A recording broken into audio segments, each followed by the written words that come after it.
Hello, everyone. Welcome back. We're back to our book, The People's History of the United States by Howard Zinn.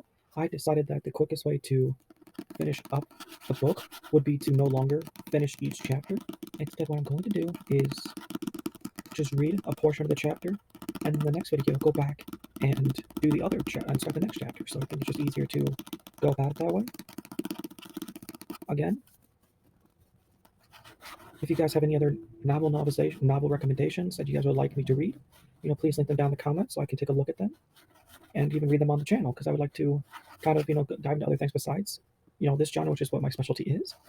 But for the meantime, I thank you guys for watching. I've been trying my best so far to put out some different content, some small YouTube shorts, whether it's cooking or just trigger related stuff, or even a different book like the Star Wars one I read.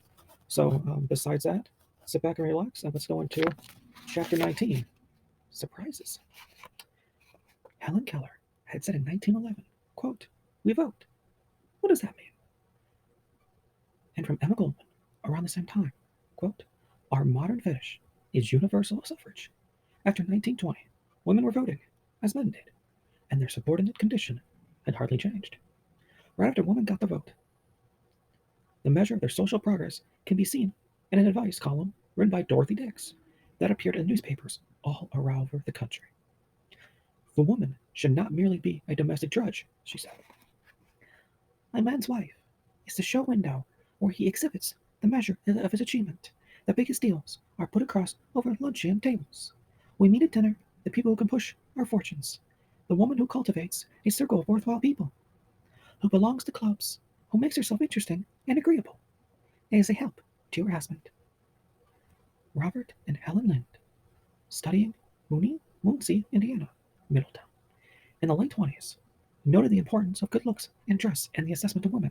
Also, they found that when men spoke frankly among themselves, they were, quote, "likely to speak of women as creatures, pure and morally better than men, but as relatively impractical, emotional, unstable, given to prejudice, easily hurt, and largely incapable of facing facts or doing hard thinking."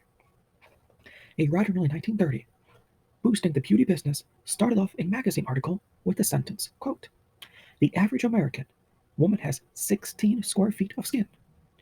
He went on to say that there were 40,000 beauty shops in the country, and that $2 billion was spent each year on cosmetics for women, but this was insufficient. Quote, "American women are not yet spending enough, even 1/5 of the amount necessary to improve their appearance." He then gave an itemized list of the, quote, "annual beauty needs of every woman: 12 hot oil treatments, 52 facials, and 26 eyebrow plucks, etc. It seems that women have best been able to make their first escape from the prison of wifeliness, motherhood, femininity, housework, beautification, isolation, when their services have been desperately needed, whether in industry or in war, or in social movements.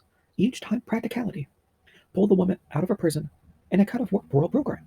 The attempt was made to push her back once the need was over, and this led women to struggle for change. World War II had brought more women than ever before out of the home into work. By 1960, 36% of all women, 16 and 23 million women, worked for paid wages. But although 43% of women with school-age children worked, there were nursery schools for only 2%. The rest had to work things out themselves. Women were 50% of the voters. But even by 1967, they held 4% of the state legislative seats and 2% of the judgeships. The median income of the working woman was about 1/3 that of the man. And attitudes towards women did not seem to have changed much since the 20s. Quote, "There was no overt anti-feminism in our society in 1964, wrote feminist and sociologist Alice Rossi. Quote, "Not because sex equality has been achieved, but because there is practically no feminist spark left among American women." In the civil rights movement of the 60s, the signs of a collective stirring began to appear. Women took the place they customarily took in social movements, in the front lines as privates, not generals. In the office of the Student Nonviolent Coordinating Committee in Atlanta, a Spelman College student named Ruby Doris Smith, who had been jailed during the sit-ins, expressed her anger at the way women were relegated to the routine office work, and she was joined in her protest by 2 white women in SNCC, Sandra Hayden and Mary King. The men in SNCC listened to them respectively, read the position paper they had put together asserting their rights, but did not do much. But it did not do very much. Ella Baker, a veteran fighter from Harlem, now organizing in the South, knew the pattern. Quote, I knew from the beginning that as a woman, an older woman, and a group of ministers who are accustomed to having women largely as supporters, there was no place for me to have come into a leadership role. Nevertheless, women played a crucial role in those early, dangerous years of organizing in the South and were looked on with admiration. Many of these were older women, like Ella Baker and Amelia Boynton in Selma, Alabama, and, quote, Mama Dolly in Albany, Georgia.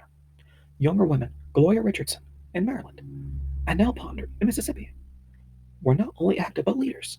Women of all ages demonstrated, went to jail. Miss Fanning Lou Hammer, a sharecropper in Rouville, Mississippi, became legendary as organizer and speak.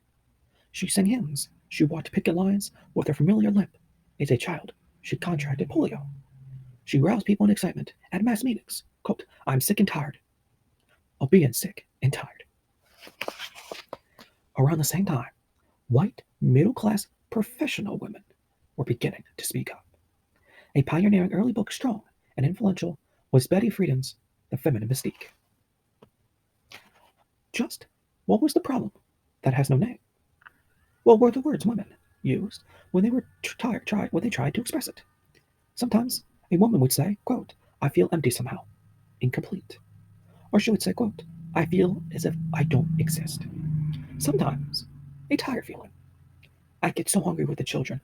I get so angry with the children, it scares me. I feel like crying without any reason. Friedan wrote out of her experience as a middle-class housewife, but what she spoke about has touched something inside all women. The problem lay buried, unspoken for many years, in the minds of American women. It was a strange stirring, a sense of dissatisfaction, a yearning that women suffered in the middle of the 20th century in the United States. Each suburban wife struggled with it alone as she made the beds, shopped for groceries, matched slip-cover materials, ate peanut butter sandwiches with her children, chauffeured Cub Scouts and brownies, lay beside her husband at night. She was afraid to ask even of herself the silent question, is this all?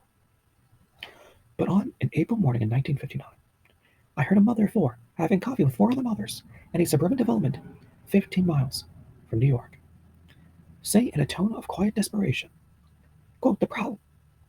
And the others knew, without words, that she was not talking about a problem with her husband or her children or her house. Suddenly, they realized they all shared the same problem.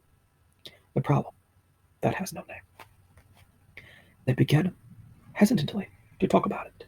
Later, after they had picked up their children at nursery school and taken them home to nap, two of the women cried in sheer relief, just to know they were not alone. The quote mystique that Friedan spoke of was the image of the women as mothers, as a wife, living through her husband, through her children, giving up her own dreams for that. She concluded, quote, the only way for a woman, as for a man, to find herself, to know herself as a person, is by creative work of her own. In the summer of 1964, in Macomb, Mississippi, at a Freedom House, a civil rights headquarters where people worked and lived together, the women went on strike against the men who wanted them to cook and make beds while the men went around in cars organizing. The story that Friedan spoke of was true, a woman everywhere, it seemed. By 1969, women were 40% of the entire labor force of the United States, but a substantial number of those were secretaries, cleaning women, elementary school teachers, saleswomen, waitresses, and nurses. 1 out of every 3 working women had a husband earning less than $5,000 a year. 5,000. One of the women who didn't have jobs, they worked very hard at home, but this wasn't looked on as work, because in a capitalist society, or perhaps in any modern society, where things and people are bought and sold for money, if work is not paid for, not given a monetary value, it is considered valueless. Women began to think more about this fact in the 1960s, and Margaret Benston wrote about it called The Political Economy of Women's Liberation. Women doing housework were people outside the modern economic system, therefore they were like the serfs or peasants, she said. The women who worked in the typical, quote, woman's job, secretary, receptionist, typist, salesperson, cleaning woman, more nurse were treated for the full range of humiliations that men in subordinate positions faced at work, plus another set of humiliations stemming from being a woman, dives at their mental process, sexual jokes and aggression, and visibility except as sexual objects. Cool demands for more efficiency. A commercial, quote, guide to clerical time standards, printed a question and answer column. Let's take a look. Question. I'm a businessman, and my secretary seems to move entirely too slow. How many times a minute should she be able to open and close a file drawer? Exactly 25 times. Times for other, quote, open and close operations. Or 0.4 minutes for opening or closing a folder, and 0.26 minutes for opening a standard center desk drawer. If you're worried about her, quote, chair activity, clock her against these standards. Quote, got up from chair, 0.33 minutes. Quote, turn up and swivel chair, 0.009 minutes. A woman factory worker in New Bedford, Massachusetts, in the early 70s, in a medium-sized corporation whose president's dividends from the corporation in 1970 amounted to $325,000, wrote in an organizing newspaper that 90% of the workers in her department were women, but all the supervisors were men. A few years ago, I was suspended for 3 days from work because my children were still young, and I had to take time off when they were sick. They want people who keep quiet, squeal on one another, and are very good little robots. The fact that many have take nervous pills before starting their day, and a week doesn't go by that there aren't 2 or 3 people who break down and cry, doesn't mean a thing to them. She added, quote, the times are changing, and from now on more people will speak out and demand from their so-called bosses that they be treated the way the bosses themselves would like to be treated. Times indeed were changing. Around 1967, women in the various movements, civil rights, student for a democratic society, anti-war groups, began meeting as women. In early 1968, at a women's anti-war meeting in Washington, hundreds of women carrying torches paraded to the Arlington National Cemetery and staged, quote, the burial of traditional womanhood. At this point, and later too, there was some disagreement among women, and even more among men, on whether women should battle on specifically women's issues, or to take part in general movements against racism, war, capitalism, with the idea of a feminist fracas grew. In the fall of 1968, a group called Radical Women attracted national attention when they protested the selection of Miss America, which they called, quote, an image that oppresses women. They all threw bras, girdles, curlers, false eyelashes, wigs, and other things they called, quote, women's garbage, into a freedom trash can, and a sheep was crowned Miss America. More important people were beginning to speak of, quote, women's liberation.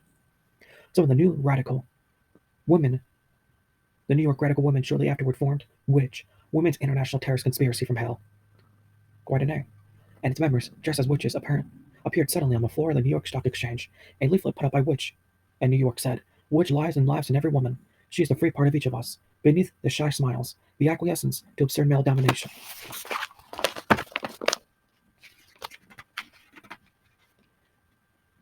Sand were legal. Perhaps a third of the women having illegal abortions, mostly poor people, had to be hospitalized for complications. How many thousands died as a result of these illegal abortions?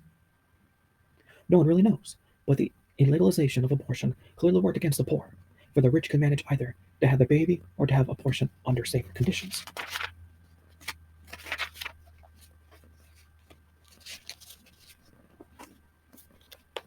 I'll go back a page. Makeup or flesh suffocating clothes are sick society demands that there is no joining, which, if you're a woman and dare to look within yourself, you are a witch. You make your own rules. Witch. Can I help you?